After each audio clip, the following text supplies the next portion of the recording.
Imagine a kingdom so militaristic that its own ruler once said, "Prussia is not a state that possesses an army, but an army that possesses a state." This was not hyperbole.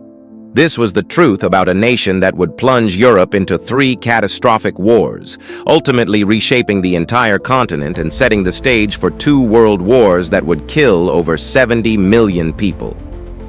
Today, Prussia no longer exists on any map, but its legacy of military aggression, authoritarian efficiency, and ruthless expansion created a template for warfare that haunted Europe for over 2 centuries. This is the story of how one small Germanic state became the most dangerous force in European history. To understand why Prussia became so dangerous, we must travel back to 1701. In that year, Frederick I crowned himself king in Prussia, elevating his realm from a mere electorate to a kingdom. But it was not Frederick who would forge Prussia into a weapon.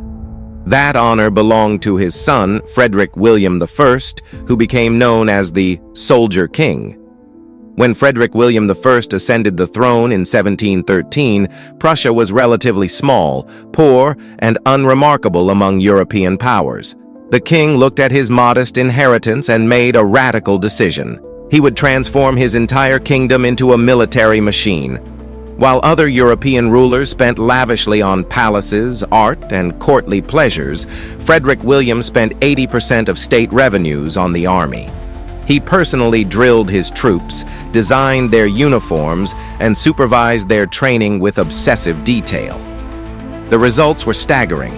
Within decades, Prussia possessed the 4th largest army in Europe, despite having only the 13th largest population. Every aspect of Prussian society became subordinated to military needs. The nobility served as officers. The peasantry served as soldiers. The bureaucracy existed to feed, equip, and finance the army. Education emphasized discipline and obedience. Even religion was mobilized to sanctify military service as the highest form of duty to God and king. This was not merely a strong military tradition. This was something unprecedented, a state where civilian life existed primarily to support military power. The Prussian system created a feedback loop. A powerful army allowed territorial expansion. Territorial expansion brought more resources and population. More resources and population allowed an even larger army, and a larger army enabled further expansion. If Frederick William built the machine, his son Frederick II, known as Frederick the Great, unleashed it upon Europe. When Frederick II took power in 1740, he inherited the most formidable military force on the continent relative to his kingdom's size. Within months of his coronation, he invaded the Austrian province of Silesia without warning and without justification beyond naked territorial ambition. This brazen act shocked European diplomacy. Wars in the 18th century typically had at least nominal pretexts, elaborate justifications, or dynastic claims. Frederick dispensed with such niceties. He saw an opportunity, calculated he could win, and attacked. This was realpolitik in its purest, most cynical form. The seizure of Silesia nearly doubled Prussia's population and industrial capacity. More importantly, it established a precedent that would echo through Prussian and later German history. Aggression works. Military force, applied decisively and without moral hesitation, could achieve what diplomacy and patience could not. Frederick fought 3 major wars during his reign. Each time, he faced coalitions of more powerful states. Each time, through superior tactics, iron discipline, and willingness to endure massive casualties, Prussia survived and even thrived. Frederick's military genius became legendary, but more dangerous than his battlefield victories was the philosophy he embedded into Prussian culture, that military might and the will to use it decisively were the ultimate arbiters of international relations. This doctrine of aggressive war, justified purely by state interests and backed by military excellence, made Prussia fundamentally different from other European powers. While nations like France or Austria certainly engaged in wars of expansion, they operated within an established diplomatic framework of treaties, alliances, and mutual recognition of sovereignty. Prussia, by contrast, demonstrated that this entire system was optional for those strong and ruthless enough to ignore it. The Prussian military became more than just an institution. It became the heart of national identity. Officers formed a privileged caste that dominated politics, economy, and culture. The values of the parade ground, unquestioning obedience, rigid hierarchy, sacrifice of individual will to collective purpose, permeated every aspect of society. Children learned these values in schools specifically designed to produce either soldiers or the civilians who would support them. This was not a nation with an army. This was truly an army, with a nation attached to serve its needs. By the time Frederick died in 1786, Prussia had established itself as one of Europe's great powers. But the most dangerous chapter of Prussian history was yet to come. The 19th century would see Prussia not merely survive but dominate, and in doing so, fundamentally destabilize the entire European order.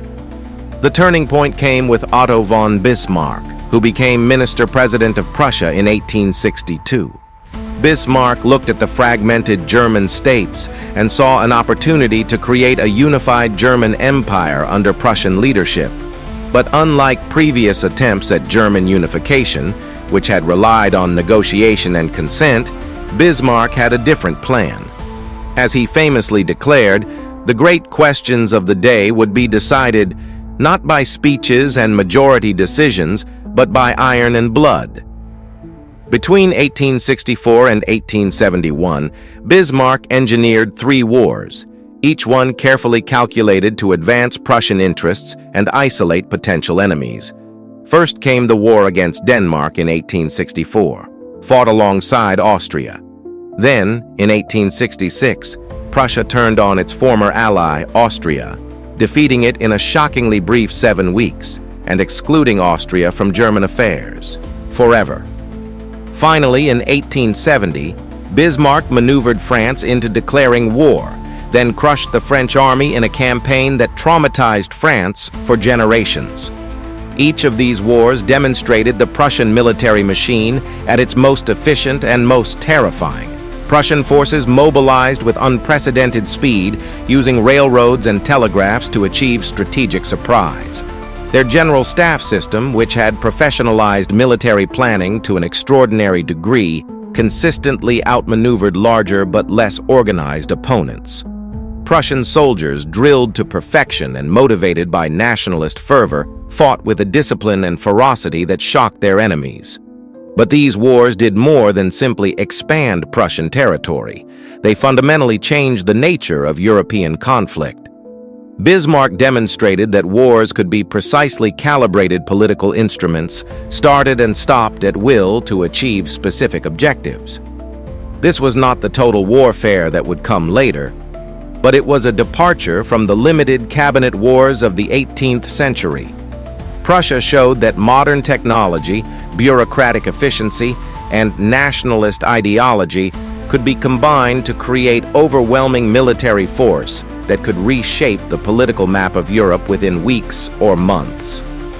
In 1871, in the Hall of Mirrors at Versailles, the Prussian King Wilhelm I was proclaimed German Emperor. The German Empire was born, but it was a Prussian creation, dominated by Prussian institutions, Prussian values, and Prussian militarism. This new Germany was the most powerful state on the European continent, with the largest economy, the most advanced industry, and the most formidable military. And it was built on Prussian foundations. The Prussian legacy made this new Germany inherently unstable and dangerous. The military retained enormous political power, often operating independently of civilian control. The cult of military valor, the glorification of war as a test of national character, and the doctrine that might makes right, all these Prussian inheritances lived on in the German Empire. When crises came, as they inevitably did, German leaders consistently chose military solutions over diplomatic ones, calculated risk over caution, and confrontation over compromise. The results were catastrophic. In 1914, when a crisis in the Balkans threatened to disrupt the European balance of power, Germany's Prussian-trained military leadership pushed for a preventive war. They believed, as Frederick the Great had believed, that decisive military action could solve political problems. They were wrong. The result was World War I, a conflict that killed 17 million people, destroyed 4 empires, and shattered European civilization. Even after defeat in 1918, Prussian militarism survived. The German officer corps, still dominated by Prussian Junker aristocrats, never accepted responsibility for the defeat. Instead, they promoted the myth that Germany had been stabbed in the back by civilians and socialists. This poisonous lie helped pave the way for Adolf Hitler, who weaponized Prussian military efficiency and discipline in service of genocidal ideology. The Second World War, the direct consequence of undefeated Prussian militarism combining with Nazi totalitarianism, killed over 60 million people and came close to destroying European civilization entirely. Only after 1945, after total defeat and occupation, was Prussia finally abolished. The Allied powers formally dissolved the Prussian state, recognizing that as long as Prussia existed, its militaristic legacy would continue to threaten European peace. Today, the territory that was once Prussia is divided among Germany, Poland, Russia, and Lithuania. The physical state is gone. But we must ask ourselves, what lessons from Prussia's history remain relevant today? The Prussian model demonstrated that a society organized entirely around military power could achieve extraordinary things, but at a terrible cost. It showed that short-term military victories can create long-term political disasters. It proved that glorifying war and violence as the ultimate test of national greatness leads inevitably to catastrophe. In our own time, when nationalism is resurgent, when authoritarian leaders glorify military strength, and when some nations pursue aggressive expansion justified only by might and opportunity, the Prussian story serves as a warning. Prussia made Europe dangerous not just through its wars, but through the model it provided. A model that said civilian values must submit to military necessity, that aggression succeeds, that power matters more than justice, and that the strong have the right to dominate the weak. That model nearly destroyed European civilization twice. We ignore its lessons at our peril. If you found this deep dive into history enlightening, subscribe to our channel for more stories about the forces that shaped our modern world. Share this video with anyone interested in military history, European politics, or the origins of modern conflict. And let us know in the comments, what other historical powers do you think shaped the world we live in today? Thanks for watching, and remember, understanding the past is the first step to building a better future.